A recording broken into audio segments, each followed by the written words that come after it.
What's up, nerds? Nerdpiece here. Today I want to talk about one of the greatest mysteries in the world of One Piece, the purpose of the three ancient weapons Poseidon, Pluton, and Uranus, and I promise you that this theory will add new perspectives to this conversation. So, let's start with everything we know first, breaking down each weapon, and then we can dive into the realm of hypothesis and try to make sense of this huge mystery. To start things off, all of the weapons' names come from Greek mythology, which has led many to believe that what each of the weapons can do is related to the origins of their names. This is plausible with Poseidon because the weapon is literally a mermaid with the power to control animals of the sea. Poseidon itself is looked at as an oceanic deity.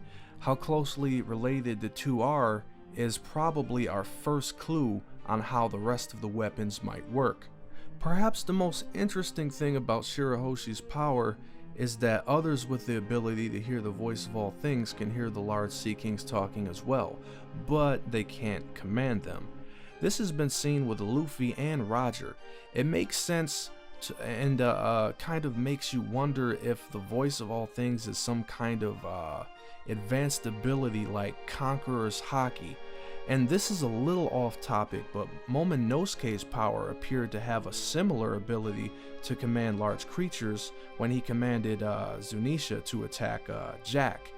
And this adds more evidence to the bag that Shirahoshi's power is likely an advanced ability connected to the voice of all things. Needless to say that Shirahoshi is the strongest being in Fishman Island because of her power. So the first weapon that was actually introduced was Pluton. Pluton is said to be a large battleship that has the firepower to destroy islands. Fire and destruction is obviously something associated with the myth of Pluton in classic Greek folklore with the underworld and the fire and whatnot. It's a small connection, but we don't exactly know how the ship works and all of its abilities, so we'll go with that for now. So Crocodile saw its power to upset the balance of the world for his own agenda. The location of Pluton was actually never revealed, although Robin does know its location after reading the Poneglyph. The weapon itself was made in Water 7, but the ones who likely made the blueprints for it were those that are in the Lost Kingdom, whose inhabitants are likely the ancestors of those who carry the name D, so I'm assuming it was made by the D clan. So the D clan made the blueprints to build another one in case the Pluton ship was ever misused. The second one would be used to counter it and destroy it. And the fact that they made a contingency plan shows that it was likely meant for defensive purposes rather than offensive, which sort of refutes the world government's claim that they were evil.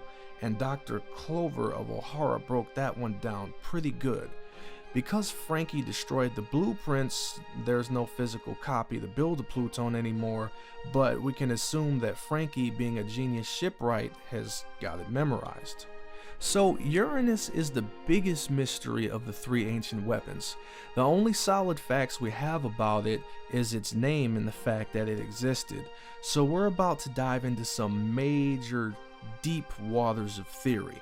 So it's worthy to note that each of the weapons are likely exclusive to their own seas. Poseidon is in the deep sea, or rather the sea under the sea, and Pluton is on the blue sea. So I hypothesize that Uranus, whose name is really, associated with like things, clouds, things in the sky in Greek lore, is on the White Sea.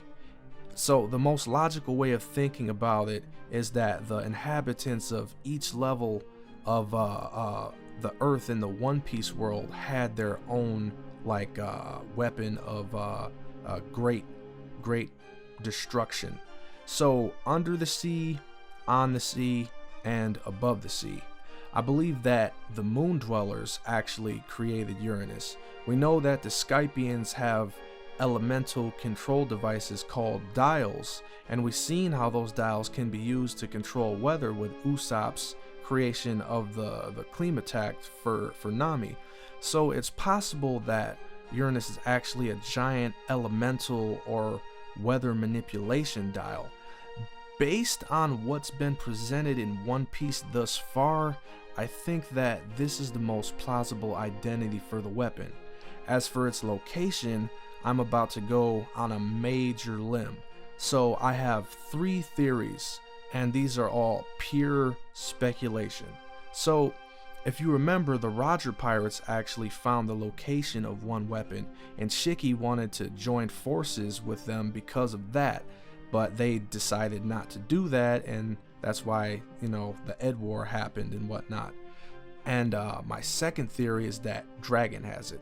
So we've seen that the weather is kind of manipulated when he's around. We've seen this when he went to Logtown, or Launchtown, however it's pronounced, and again in a flashback where he landed on a ship. And my third one is the most craziest idea.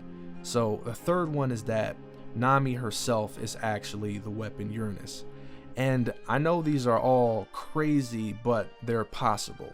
And the Nami theory, again, I'm gonna save that for another video. So now that we have a rough sketch of all 3 weapons, let's discuss their purpose. Well, that's pretty easy. The purpose of any weapon is to be used to attack or to defend. So the real question is, when were the weapons used? I think the most logical answer is sometime during the Great War, and I have a sneaking suspicion that the war wasn't just between the D-Clan and the Celestial Dragons. I think that the Moon Dwellers and the Merfolk were also somehow involved. Now, I can't prove that yet, but we know that the Moon Dwellers, D-Clan, and Merfolk all had a connection with each other because of the Poneglyphs, and perhaps even Wano connects them all, so we might see a big reveal sometime during the Wano arc. But I think altogether the war was a lot bigger than we're being led to believe in that regard. And here's the major bombshell. The true purpose of all 3 of the ancient weapons is to be brought together to form one piece. So it's pretty simple. Each weapon is a part of one large one. And I think I'm gonna have more details about this theory in a later video. And I know I just kind of dropped like a major spoiler, potential spoiler. So leave a comment, let me know what you think, and let's get a conversation going. And don't forget to subscribe, nerds.